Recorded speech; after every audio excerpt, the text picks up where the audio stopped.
16 अक्टूबर 2012 ये वो तारीख थी जब पहली बार मोटू पतलू को निकलोडियन पर ऑन स्ट्रीम किया गया। ये किसी के भी वहमो गुमान में न था कि ये एक TV show Indian animation industry को दूसरे लेवल तक ले जाएगी। यहाँ तक कि गूगल वालों ने इसे टॉप सर्च टीवी शो की लिस्ट में भी शामिल रखा और आज भी ये मोटू पतलू शो उसी रिथम के साथ अपनी एपिसोड बना रहा है। आज की इस वीडियो में हम देखने वाले हैं the real story behind the famous cartoon Motu Patlu. इसकी कहानी को जानने के लिए वापसी हम 1927 में आएंगे, जहाँ दो कैरेक्टर्स लॉरेल और हार्डी का टीम अप होता है। ये दो कैरेक्टर्स अपने जमाने के साइलेंट मूवीज के उस्ताद रहे हैं। आप सोच रहे होंगे कि मोटू पतलू और इन दो कैरेक्टर्स का आपस में क्या रिलेशन है, तो इसके लिए वापसी आप 1969 में आ जाए, जहाँ मिस्टर A.P. बजाज ने एक कॉमिक मैगजीन रिलीज की जिसका नाम लॉटपोट था। इसमें दो कैरेक्टर्स थे। दरअसल ये दो कैरेक्टर्स लॉरेल और हार्डी से ही इंस्पायर्ड थे, जो आगे जाकर मोटू पतलू टीवी शो बने। इसका सबूत ये है कि हार्डी जब भी अपनी मूवीज में किसी मुश्किल में फंस जाता तो वो एक डायलॉग बोला करता था लॉरेल से, why don't you do something to help मी,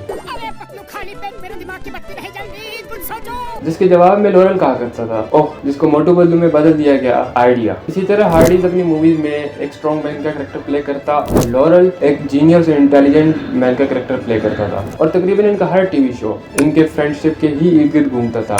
एक मुश्किल में फंसता था और दूसरा उसकी मदद करता था। इन्हीं किरदारों को देखकर मिस्टर A.P. बजाज ने अपनी कॉमिक बुक लॉटपोट में इनको शामिल किया। इस कॉमिक मैगजीन की इंडिया में बहुत बड़ी हिस्ट्री है, वो इसलिए कि इस कॉमिक बुक को फॉलो करते हुए कई इंडियन कार्टून ने जन्म लिया, जिनमें सबसे मशहूर तो मोटू पतलू रहे हैं, लेकिन इसके अलावा शेख चिली जैसे भी कार्टून इसी कॉमिक बुक से इंस्पायर्ड थे। मोटू पतलू की असल कामयाबी के पीछे इसकी रिलेटेबल फनी स्टोरी लाइन है और इसके अलावा मोटू पतलू की फ्रेंडशिप है। 2018 में ये मोटू पतलू की जोड़ी TV show 4th most search TV show बन गया। जब 2012 में इन दो कैरेक्टर्स को 3D एनिमेशन में बदला गया तो ये किसी के भी वहमो गुमान में न था कि ये TV show Indian animation industry को एक दूसरे लेवल तक ले जाएगा। डायरेक्टर सुहास का कहना था कि जो इन्हें मुश्किल इस कार्टून को बनाने में आई वो इंडियन के लोगों का नजरिया था। इंडियन सिर्फ इन्हें एक कार्टून के तौर पर देखा करते थे, जबकि USA में ये एनिमेशन शोज ऑस्कर जीत रहे थे। जब मोटू पतलू को प्रोड्यूस किया जा रहा था तो उस वक्त सिर्फ एक छोटा भीम ही सक्सेसफुल टीवी एनिमेशन शो चल रहा था, लेकिन जब मोटू पतलू को ऑन एयर किया गया तो ये छोटा भीम को कई दूर पीछे छोड़ गया। 2020 8 साल के बाद इसे Asian academy creative award top 10 के दरमियान कम्पीट करने का मौका मिला, जिसमें हम सबका एक और फेवरेट टीवी शो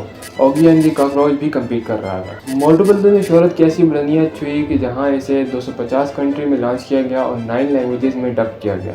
2020 के अवार्ड शो में कॉस्मो माया के CEO नहेश मेहता ने कहा कि मोटू पतलू इंडिया का एक क्राउन ज्वेल है जो कि 200 मिलियन किड की इंडिया में कैटरिंग कर रहा है। उन्होंने शेयर्स का जिक्र करते हुए बताया कि फिलहाल Motu Patlu 60% market share hold कर रहा है। 2019 में कॉस्मो माया ने यह भी अनाउंस किया कि वो $29 बिलियन अपने चाइना एनिमेशन इंडस्ट्री में इन्वेस्ट करेंगे, जिसके नतीजे में कॉस्मो माया ने कई इंटरनेशनल टीवी शोज लॉन्च किए। ये सारी इन्वेस्टमेंट सिर्फ मोटू पतलू के ही जरिए पॉसिबल हुई है, मगर जैसे जैसे साल गुजरते गए वैसे वैसे जो इसके देखने वाले बच्चे थे वो आहिस्ता आहिस्ता बड़े होते चले गए और आहिस्ता आहिस्ता जो पॉजिटिव रिव्यूज थे वो आहिस्ता आहिस्ता नेगेटिव रिव्यूज में बदलने लग गए। इसके व्यूअर्स का कहना था कि ये सबसे घटिया तरीन एनिमेशन टीवी शो है। मगर जो भी कहा जाए, आज जहाँ इंडियन एनिमेशन इंडस्ट्री खड़ी है वो सिर्फ मोटू पतलू के ही जरिए पॉसिबल हुई है, क्योंकि मोटू पतलू की शोहरत सिर्फ इंडिया में ही लिमिट नहीं रही बल्कि इंटरनेशनल कंट्रीज तक भी पहुंची, जिसका नतीजा ये निकला कि कई एनिमेशन इंडस्ट्री ने इनिशिएटिव लिया और कई टीवी शोज को लॉन्च किया।